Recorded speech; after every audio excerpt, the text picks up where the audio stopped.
Les observateurs. Comment observer l'intérieur de la Terre sans presque jamais la creuser. Une série de podcasts réalisés par l'infrastructure de recherche EPOS France. Aujourd'hui, nous accueillons Sébastien Merlet.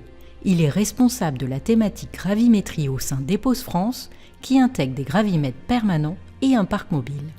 Sébastien, peux-tu nous décrire rapidement les différents types de gravimètres qui constituent le parc ? Dans le parc, on a des gravimètres absolus pour mesurer la gravité, des gravimètres supraconducteurs continus qui sont des instruments relatifs, mais grâce aux gravimètres absolus, on peut suivre la mesure qu'ils font et également évaluer leurs dérives, et des gravimètres relatifs qu'on dit à ressort, qui sont très mobiles pour faire de la cartographie. Et dans les gravimètres absolus, il y a deux types de gravimètres. On a deux gravimètres qu'on dit à coin de cube et un gravimètre quantique. Les nouvelles générations de gravimètres s'appuient sur des technologies quantiques. Est-ce qu'il t'est possible d'expliquer cela simplement ? Pour mesurer la gravité de manière absolue, on observe la chute libre d'un corps. Dans les gravimètres à coin de cube que j'ai dit précédemment, c'est comme si un miroir tombait, on mesure son déplacement avec un laser. Dans les gravimètres quantiques, on va refroidir des atomes avec des lasers.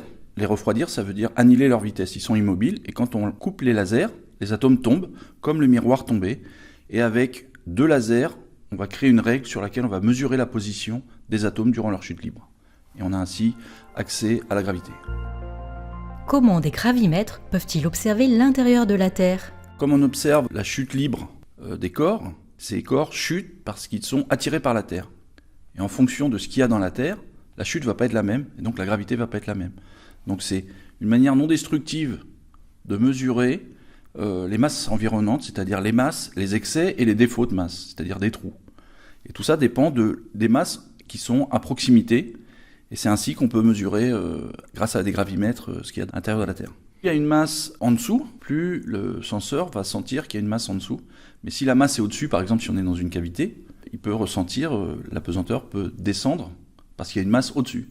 Si la masse est à côté, on en est insensible, mais tout ce qui est au-dessus et en dessous, on est très sensible. Quelles sont les applications possibles ? Alors, en mesurant la gravité, il y a plusieurs domaines d'application. On peut mesurer de manière continue et observer la réponse inélastique de la Terre, qu'on appelle les marées, qui sont très étudiées. Mais on peut, par exemple, une masse qui bouge, ça peut être de la lave, et donc en volcanologie, ça peut être très intéressant pour essayer de prédire des éruptions ou de les comprendre. En prospection, bien sûr, pour chercher du pétrole, tout ce qui est une variation de densité sur un terrain fait qu'il y a quelque chose de différent à un endroit. Est-ce que c'est un trou ? Est-ce que c'est du pétrole ? Est-ce que c'est des pierres ? Mais c'est quelque chose qui n'a pas la même densité, ce qui fait que le signal n'est pas le même. En hydrologie, c'est très intéressant pour surveiller les nappes phréatiques, par exemple, ou l'évaporation de l'eau. Ça peut être aussi utilisé en navigation. Si on a des cartes gravimétriques, en se baladant dans un champ de gravité qu'on connaît, on sait où on est sans ouvrir les yeux. Et on peut faire une centrale inertielle comme ça.